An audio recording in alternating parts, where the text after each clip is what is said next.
You see that? You see that? That's amazing. I like that jacket. Let's stand up there. That looks beautiful. Doesn't it? Doesn't it? Oh well. What's up, folks? Samurai King 8 is here today to talk about and review One Piece chapter 754. Pleased to make your acquaintance. And boy, did that motherfucker Pika not know who he was fucking with? Did you not know who you mess with, bro? You ain't seen, look. You ain't seen the wanted posters? That ain't no bullshit stuff, bro. That stuff, that was just handed out that much about it, man. Come on. The second bounty on his crew? And you know how Straw Hat Luffy's proceed around the world as being really fucking dangerous? You know this motherfucking dangerous. Now, okay, let's get into the chapter, guys. Well, first, I really didn't want to like this chapter. I was like, come on, man. We still haven't gotten a flashback. Haven't gotten the Bellamy and Doflamingo thing. Oh, when I say flashback, I'm talking about the law flashback. Even Doflamingo flashback. I want a couple flashbacks. Them two. Just on flashback, I want them two. Unless something get hinted about the 2-year training thing with Zoro, then I'll take that too. I'm a Zoro fan, but I'm wearing the green because my boy Zoro went fucking in. But yeah, the first thing I'm talking about this chapter is the cover art, the cover page. It shows Jinbei, and some people think that he's on his way to meet up with the Straw Hats. I don't know if that's true. I don't know, because the usual thing that's in the cover art thing, it doesn't really have nothing to do with the canon story. But that's neither here or there. And I mean, if you believe that, that's cool with you. If it comes true, then hey, that's pretty cool. I mean, Jinbei, if he joined, I wasn't too keen on him joining. I mean, I didn't like Brook when I first saw him either. But over the years of watching him, his little jokes and stuff, it's kind of funny. So I'm like, okay, I can deal with it. He alright. But yeah, Kinemon has finally found Kanjiro. There's always been hearing Kanjiro. I've always been hearing about him in the anime and right here. But we finally find him, and he's in the scrapyard. And apparently he's been sleeping in a wall. So I don't know how he was doing that. We see that he has this the draw fruit. I don't know what to his car, because they didn't give it a name. But I've been seeing some theories. People saying that he may be a traitor because he's just been there, and it seems like he had been turned to a toy. It seems like it, but if he had been turned to a toy, why would he be in the strap yard with everybody else? I mean, like, to me, he was hiding down there. But if he's a traitor, then hey, he's a traitor. But I don't know if it's traitor now, because it look like other members in the group, I don't know, because Doflamingo is a cocky, sly motherfucker. He probably would have done something like that. I don't know. It's tricky, because Doflamingo see himself, he's saying, hey, I'm not like the samurai fried capture, something like that. So I don't know. That's a very tricky theory, because it can't really, it'll be the whole weight at the moment, besides him just being there and not being lazy. But I compare him to Togashi, the creator of Hunter x Hunter, because okay, look, I'm not calling Togashi lazy, but I mean 2 years break, yeah. But I mean, I'm not saying it because Togashi's lazy. I mean, Togashi's not lazy. He's somewhat of a hard worker, and his art got a lot better in the recent chapters of Hunter x Hunter. But his old chapters, oh lord, is this dude's drawings. God, that shit was awful. That shit was awful. But like, this guy's art is awful. They were saying, God, his skin's so pitiful, and he calling his devil fruit pitiful, like sorcery, like Kinemon with his power. So look like there's a lot of devil fruits sprouting up either on Wanu County or Wanu Kingdom or around it or somewhere like that. So, but I like when they introduced him. His name is Samurai of the Wanu Kingdom, Evening Rain Kanjiro. Now, Evening Rain. So I guess before he got there, he was something to do with rain, because Kinemon is fire, and I guess they were teammates. So what is it? Firefox Kinemon, and he Evening Rain Kanjiro. So also Yamamoto shit from Hitman Reborn. Oh man, but this guy, he draws a ugly ass bird, and they call it a escape spiral, and they get out of that bitch, and they flying out of it and struggling to hold one of them up. And the rest of them guys down there like, hey, we part of King Riku's army. We want to be eating we want to leave and go up and help too.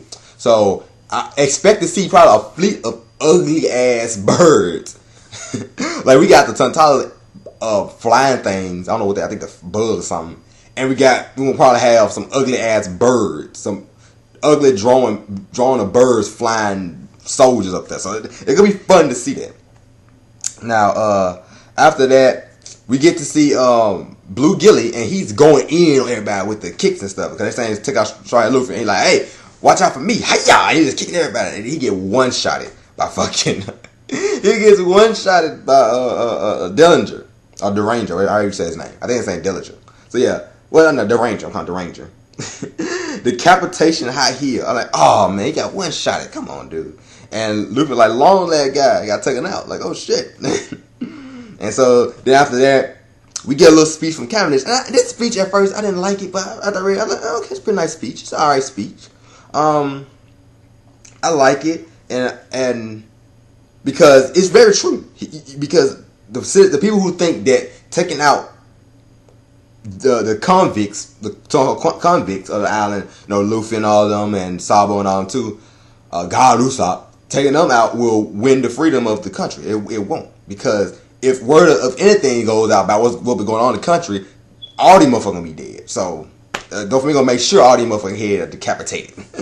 So that was pretty cool to see, and the kind of and the comedy in it was kind of funny too. That old school One Piece funny comedy. With Luffy saying, "Hey, didn't I tell you, Cabbage? I'm the one that's gonna take out fucking Doflamingo." And then all of them start arguing, no, it's gonna be me. I'm gonna be the one taking him out. I'm gonna be the one taking him out. And so, K-Ro said I had 10-year debt to repay. And then Law like, well, shit, we talking about time. I got 13 years of debt repay. And then Luffy like, shit, well, I got 30 years. And then Kevin like, nigga, you lying. You ain't older than me. So that was pretty fun to see. And they get to the third level finally, and they're like, the horse stops. He's scared, and he sees all these puppet-like things standing there, and they all like doing it too, like this. So we're gonna see what's up with them. So I'm seeing this. I wonder, are these is Sugar back up? Is she alive? Well, not alive. Is she back up? Has she turned somebody else into toys? Well, I'm saying, have you seen Sinjao? We did see Sanji. Okay, yeah. So I wondering if she turned him out to toy. I guess not. Maybe there was already there, and while they was on their way there, they definitely set this damn trap. So Luffy said big ass puppet. And when I saw the raw, I thought Luffy was gonna make a joke saying, "Oh my god, is that Brooks?" I thought he was gonna say some dumb shit like that. But after that, we get into the epicness. Zoro versus Pika. They're still on top of the statue. So Zoro, like, I'm impressed. He's talking mad shit to Pika and just pissing Pika off. He's like, oh, I'm impressed. You actually thought you could take out my captain's head. And so he basically by bait. He attacked Zoro. Zoro, like, quick as shit, dodged it, and fucking did the swords and made a fucking, like, oh my god, like two-way, like, hallways of fucking swipes. And he tried to take him out. He like, shit, he ran. So Pika doing a lot of running. He's doing a lot of dodging and running, trying to back away from him. So he gets Zoro trapped, and I thought this funny too. He gets Zoro trapped in this thing called Plapo stone, and in Japanese that translates Spanish word. It's from a Spanish word. It means octopus basically. So 8 basically. Well, it kind of like octopus tentacles, kind of. Okay, I'm sorry. I got a bad thought in my mind. Like tentacle stuff. If anime tentacles, you guys should know where I'm going with it. But it's funny, Zoro, when he had Zoro trapped and it was attack Zoro get more distracted from, now I don't know if it's a bad thing on Zoro part or if it's just Zoro just didn't give a fuck about Pika. And he's like, hey, how you guys flying? Like, what the fuck? I'm like, Zoro, you finna get attacked. Stop getting distracted, motherfucker. And Bartholomew is fanboy and says, Zoro, son, can I get an autograph? And wait, think you can sign something, bro? Please, hit me up. And Pika sees Rebecca, and she's like, "Oh no, it's Pika. It's one of the top executives." So there's another thing I talk about too. Go talk about out chapter. And Robin said, "Horo's holding back. Zoro holding back." I said, "Horo, Zoro holding back." We got the other side of the statue, because they got to take the laws, the keys to his shackles to him. And so Pika's fast as shit. Blitzes to his statue, try to attack Zoro, Centauru, 1080 pound I'm sorry, what is it? 1080-pound cannon and just split the motherfucker. Like, God damn, my nigga Zoro. I was about to be like about that. I'm about to cry. I'm like, oh my God, Zoro senpai. I'm like, oh Lord, and dude straight bleeding, and they put major work on this motherfucker, and Robin and Rebecca like, oh my God, like Rebecca like, oh my God, he's so strong, and Robin like, thank God, like Robin like, oh yeah, Robin like, oh yeah, it's my boy. You don't know about Zoro? And then Zoro says the most epic line of the entire arc. Get this through your skull. I'm the man that will one day be this world's best swordsman. You were never in my league to begin with. I'm like straight fucking him up, man, fucking this motherfucker. And about that made with all our reactions, just crying, cause we all were like, I was like that. If you're a true Zoro fanboy, you know how we roll. We support our boy. So that's the end of the chapter.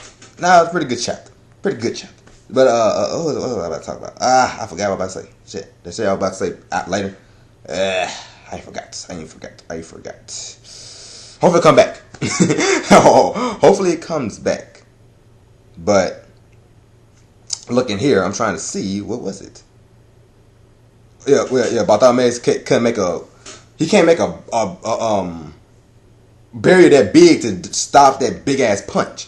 But I mean, he couldn't do anything anyway. I thought he had to do this to do a barrier, especially one that damn big. He needed to do this, and so he would did. They would answer would fail. So that's crazy. That was crazy. Oh yeah, that's what I want to say. Now I see what I'm talking about. Okay, where do you guys think Virgo ranks within the executives? Because like I know he's not an executive. He more of Doflamingo's right hand man. Now that's not necessarily saying he's the strongest out of all these guys, because your right hand man don't mean the strongest. But well, I mean, most likely, but he's a top executive. So maybe it's Virgo, because he think about like this: who is strong between these guys? I think Pika is probably stronger than the Virgo, but Virgo got that buff ass hockey. Because I don't know if Pika got hockey. I don't know. So Virgo may be top. It may be Doflamingo, Virgo, Pika, Diamante, Trebo. And I don't know, Trebo may be a hop over front of Diamante, because Diamante got fucked by Sabo. But so yeah, that's in the chapter. Now it's time to review. Alright, like I said before, I really wanted to hate this chapter, but I enjoyed it. I really enjoyed it. Art, always pretty good.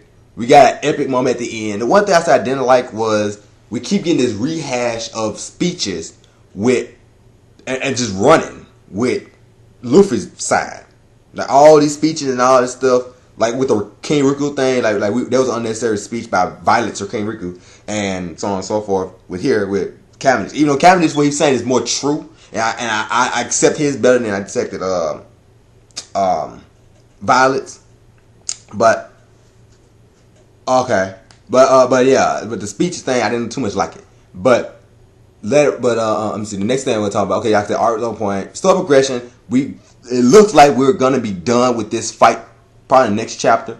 So, but I made it like first couple pages in the next chapter, Zoro gonna kill this motherfucker, and don't let we have a break next week. So yeah, Zoro gonna beat this motherfucker, not kill him, beat him, and then maybe we can shift over to the Sabo fight. Yeah, I'll take that.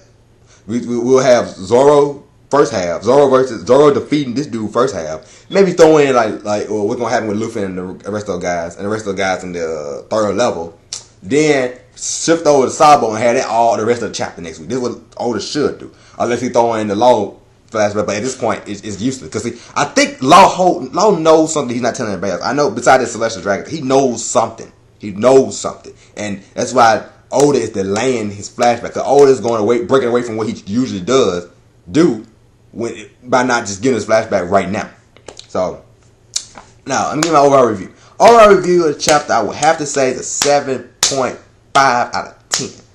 And most because, I get 8 out of 10. 8 out of 10. Yeah, I get an 8 out of 10. Because it's a really good chapter. I like the comedy that was in there, and the epicness at the end. Good God, that's a 10 out of 10 on its own right. So, I'm Samurai King Gate. If you like the video, baby, thumbs up, share it, subscribe, comment, and I'm out. See ya.